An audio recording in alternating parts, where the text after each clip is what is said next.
ओम नमः शिवाय। हर हर महादेव। जय माता की। दोस्तों, सफला एकादशमी का क्या महत्व है और सफला एकादशमी की व्रत कथा हम सब इस वीडियो में जानेंगे। सफला एकादशमी का क्या महत्व है। धर्मराज युधिष्ठिर कहने लगे कि हे जनार्दन, मैंने मार्गशीर्ष शुक्ल एकादशमी अर्थात मोक्षदा एकादशमी का सविस्तार वर्णन सुना। अब आप कृपया करके मुझे पौष माह के कृष्ण पक्ष की एकादशमी के विषय में भी बतलाइए। इस एकादशमी का क्या महत्व है तथा इसके व्रत का क्या विधान है, इसकी विधि क्या है, इसका व्रत करने से किस फल की प्राप्ति होती है, कृपया ये सब विधान पूर्वक कहिए। भगवान श्री कृष्ण बोले, पौष माह के कृष्ण पक्ष में आने वाली इस एकादशमी को सफला एकादशमी कहा जाता है। इस एकादशमी के देवता श्री नारायण है। विधि पूर्वक इस व्रत को करना चाहिए। जिस प्रकार नागों में शेषनाग, पक्षियों में गरुड़, सब ग्रहों में चंद्रमा, यधरों में यधर्मेघ और देवताओं में भगवान विष्णु श्रेष्ठ है, उसी तरह सब व्रतों में एकादशमी का व्रत सबसे श्रेष्ठ है। जो मनुष्य सदैव एकादशमी का व्रत करते हैं वे मुझे परम प्रिय हैं। इसका महत्व मैं तुम्हें कहता हूँ कि ध्यानपूर्वक सुनना। भक्त वंशल भगवान श्री कृष्ण कहने लगे कि धर्मराज, मैं तुम्हें तुम्हारे स्नेह के कारण तुमसे कहता हूँ कि एकादशमी व्रत के अतिरिक्त मैं अधिक से अधिक दक्षिणा पाने वाले यज्ञ से भी प्रसन्न नहीं होता हूँ। अतः इसे अत्यंत भक्ति और श्रद्धा से युक्त होकर करे। हे राजन, द्वादश युक्त पौष कृष्ण एकादशमी का महत्व तुम एकाग्रचित्त होकर सुनो।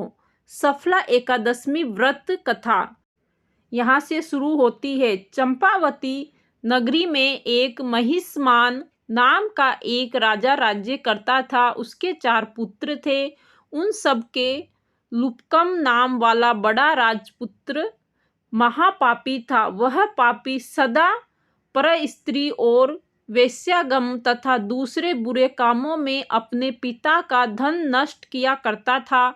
सदैव ही देवता, ब्राह्मण, वैष्णवी की निंदा किया करता था। जब राजा को अपने बड़े पुत्र के ऐसे कामों का पता चला तो उन्होंने उसे अपने राज्य से निकाल दिया। तब वह विचारने लगा कि कहाँ जाऊं, क्या करूं। अंत में उसने चोरी करने का निश्चय किया। दिन में वह वन में रहता और रात्रि को अपने पिता की नगरी में चोरी करता तथा प्रजा को तंग करने और उन्हें मारने का कुकर्म भी करता। कुछ समय पश्चात सारी नगरी भयभीत हो गई। वह वन में रहकर पशु आदि को मारकर खाने लगा। नागरिक और राज्य के कर्मचारी उसे पकड़ लेते किंतु राजा के भय से छोड़ देते। वन में एक अति प्राचीन विशाल पीपल का वृक्ष था। लोग उसकी भगवान के सामने पूजा करते थे। उसी वृक्ष के नीचे वह महापापी लुप्पक रहा करता था। इस वन को लोग देवताओं की क्रीड़ास्थली मानते थे। कुछ समय पश्चात पौष कृष्ण पक्ष की दशमी के दिन वह वस्त्रहीन होने के कारण शीत के चलते सारी रात्रि सो नहीं पाया। उसके हाथ पैर पकड़ अकड़ गए। सूर्यास्त होते होते वह मूर्छित हो गया। दूसरे दिन एकादशमी को मध्याह्न के समय सूर्य की गर्मी पाकर उसकी मूर्छा दूर हुई। गिरता पड़ता वह भोजन की तलाश में निकला। पशुओं को मारने में वह समर्थ नहीं था, अतः पेड़ों के नीचे गिरे हुए फल उठाकर वापस उसी पीपल वृक्ष के नीचे आ गया। उस समय तक भगवान सूर्य अस्त हो चुके थे। वृक्ष के नीचे फल रखकर कहने लगा, हे भगवान, अब आपके ही अर्पण है ये फल, आप ही तृप्त हो जाइए। उस रात्रि को दुख के कारण रात्रि को भी नींद नहीं आई। उसके इस उपवास और जागरण से भगवान अत्यंत प्रसन्न हो गए और उसके सारे पाप नष्ट हो गए। दूसरे दिन प्रातः एक अति सुंदर घोड़ा अनेक सुंदर वस्तुओं से सजा हुआ उसके सामने आकर खड़ा हो गया। उसी समय आकाशवाणी हुई कि हे राजपुत्र, श्री नारायण की कृपा से तेरे पाप नष्ट हो गए हैं। अब तू अपने पिता के पास जाकर राज्य प्राप्त कर। ऐसी वाणी सुनकर वह अत्यंत प्रसन्न हुआ और दिव्य वस्त्र धारण कर भगवान आपकी जय हो कहकर अपने पिता के पास गया।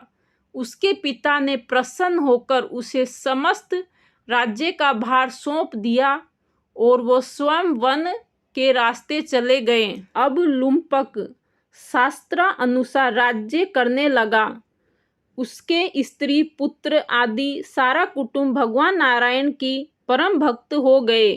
वृद्ध होने पर यह भी अपने पुत्र को राज्य का भार सौंपकर वन में तपस्या करने चला गया और अतः समय में वैकुंठ को प्राप्त हो गया।